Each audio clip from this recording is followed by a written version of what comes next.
We live in a generation that treats godlessness as fashionable, irreverence as boldness, and mockery of the sacred as entertainment. This is why I am referencing the book of Revelation.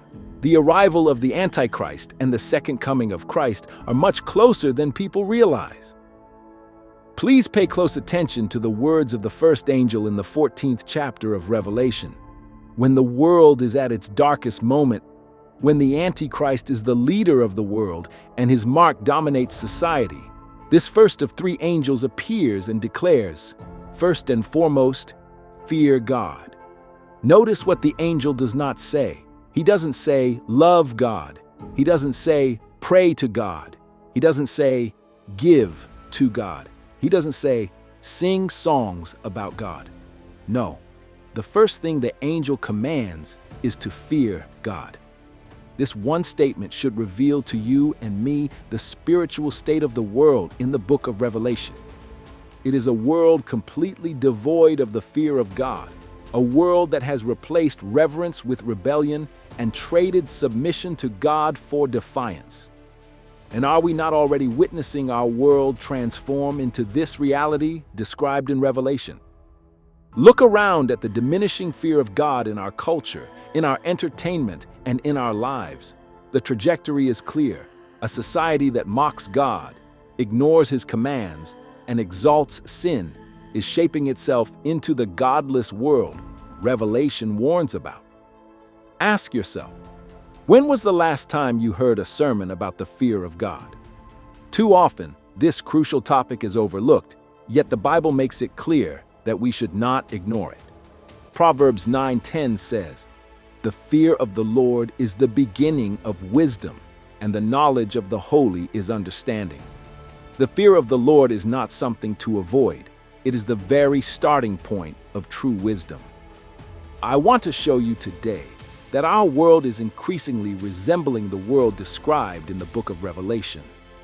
It's important to remember that when the world reaches its worst, when the Antichrist is in power, the false prophet is leading people to worship him, and the mark of the beast is enforced, God will send an angel from heaven.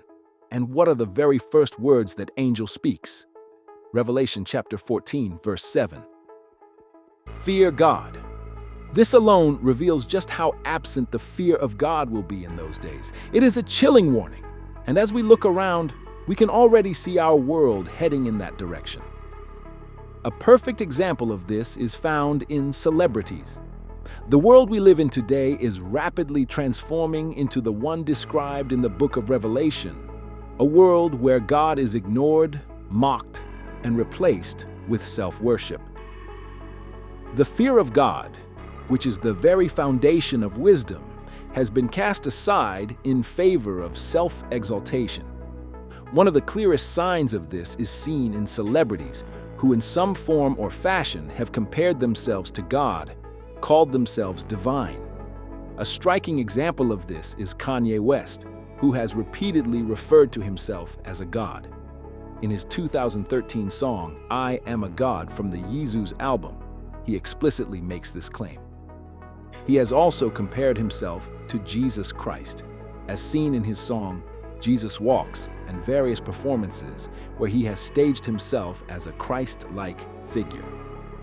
Imagine the lack of fear of God a person must have to call themselves God. The Bible makes it clear that there is only one true God, and he is not to be mocked. Yet, celebrities brazenly ignore this truth, elevating themselves to God's status. Beyoncé is another celebrity who blurs the line between entertainment and worship. Her fans revere her as Queen Bee, and many treat her as if she is more than just a human being. In her Lemonade album and her 2017 Grammy performance, she appeared dressed as an African goddess, further promoting the idea of divine femininity. Jay-Z, one of the most influential rappers of all time, has openly called himself Hova, a name derived from Jehovah, one of the names of God.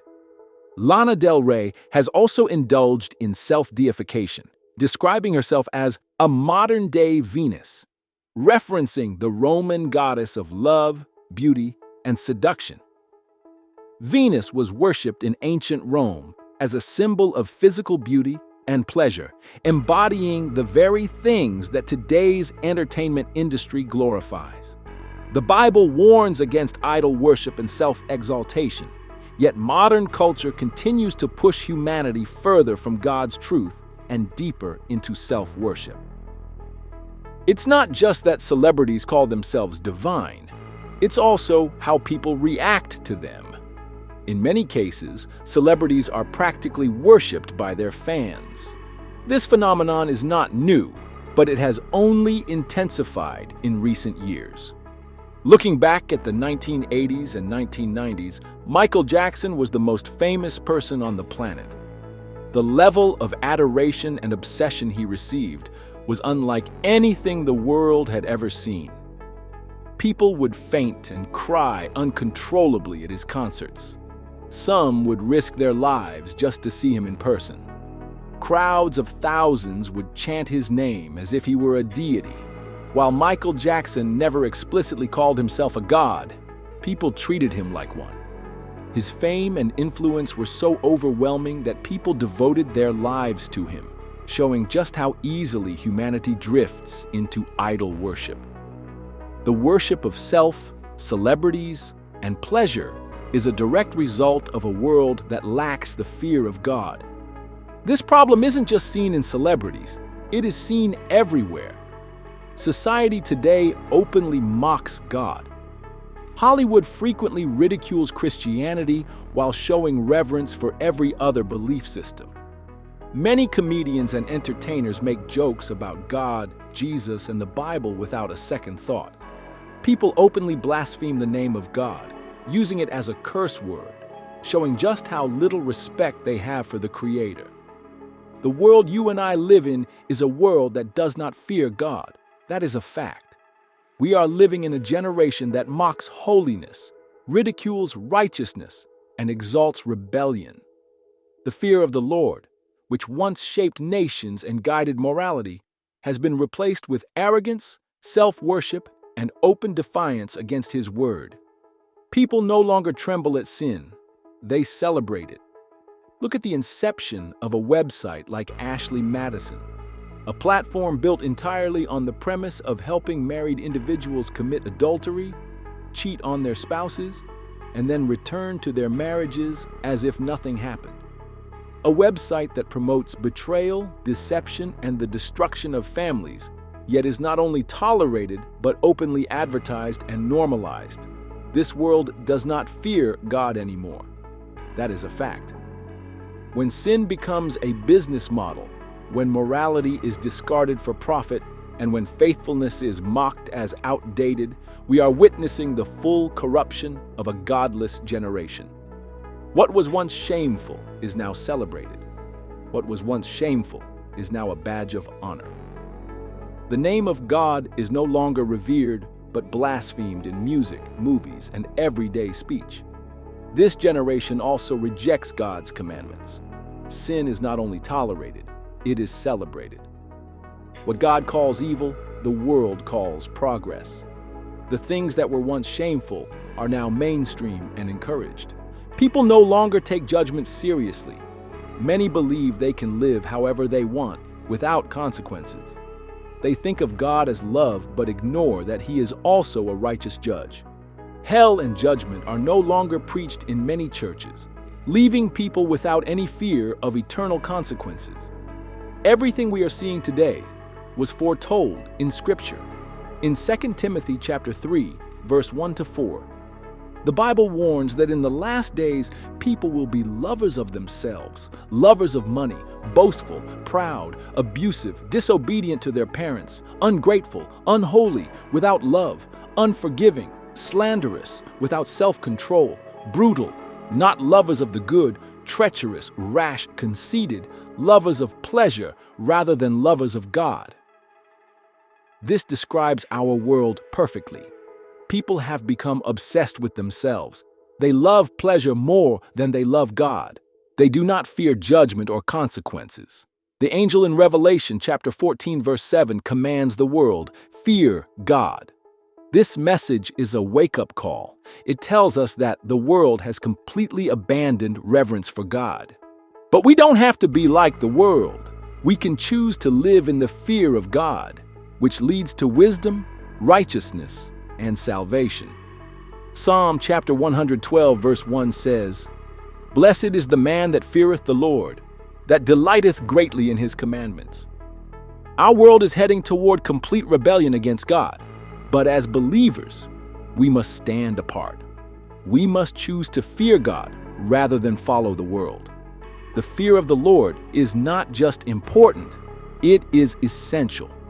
Many preachers today claim that the Bible does not instruct us to fear God in the same way we might fear a dangerous predator, like a lion in Tsavo or a massive anaconda in the Amazon. Imagine yourself in the wilderness, face to face with one of these creatures. You would feel an overwhelming fear, a primal instinct that demands caution and respect for the power before you. Yet when preachers discuss the fear of God, they often reduce it to mere reverential awe, a respectful admiration. However, this interpretation doesn't fit all biblical passages. Through study, I have come to believe that some verses call for an actual, tangible fear of God, not just respect.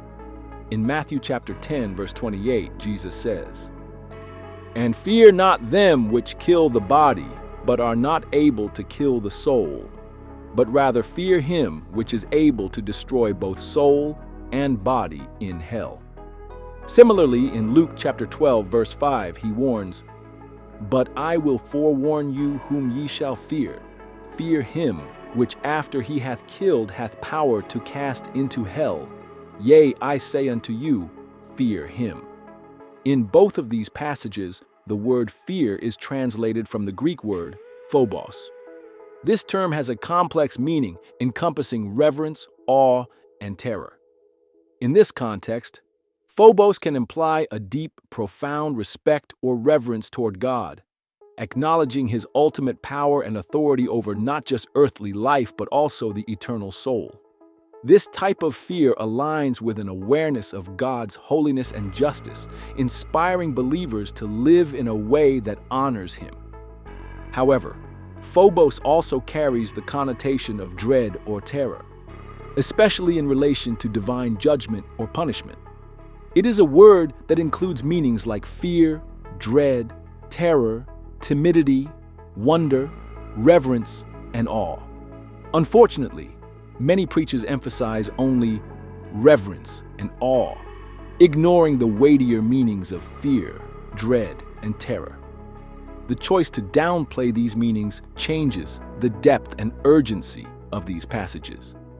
In Matthew chapter 10, verse 28, if we were to replace fear with reverential awe, the verse would read, "Do not be in reverential awe of those who kill the body, but are not able to kill the soul, but rather be in reverential awe of him who is able to destroy both soul and body in hell." This substitution softens the warning and dilutes the serious nature of God's judgment, obscuring the reality that Jesus is instructing us to have a true and sobering fear of God's ability to judge. The type of fear described here encourages sobriety and self-awareness, a self-awareness of the power and authority of the one we are dealing with. Matthew chapter 10, verse 28, and Luke chapter 12, verse 5 are not about mere reverential awe or respect. They speak of a genuine fear of God. When you know God, you recognize that he is not someone to be trifled with. Yes, God is loving and merciful, but he is also the all-powerful creator and judge. God is not some gentle, elderly figure resembling Santa Claus. No, God is a consuming fire. Hebrews chapter 10, verse 31 further emphasizes this point. It is a fearful thing to fall into the hands of the living God. This verse captures the essence of phobos as dread and terror.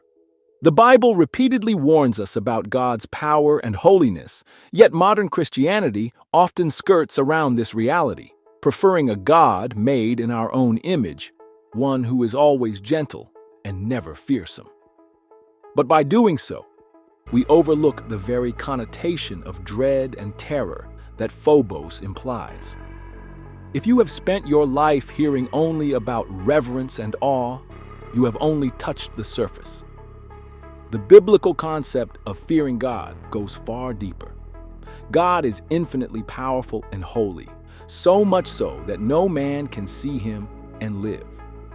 This is the God we preach, the God who is beyond human comprehension, far, far above us. And as you grow in your knowledge of him, you will naturally grow in a true, awe-inspiring fear of him. This is not a fear that contradicts his love, but one that exists alongside it, urging us to live in humility and obedience. Modern Christianity often claims to fear God, but many have lost sight of what this really means. To truly know God is to understand that he is far above anything we can imagine, inspiring a deep, reverent, and yes, fearful respect.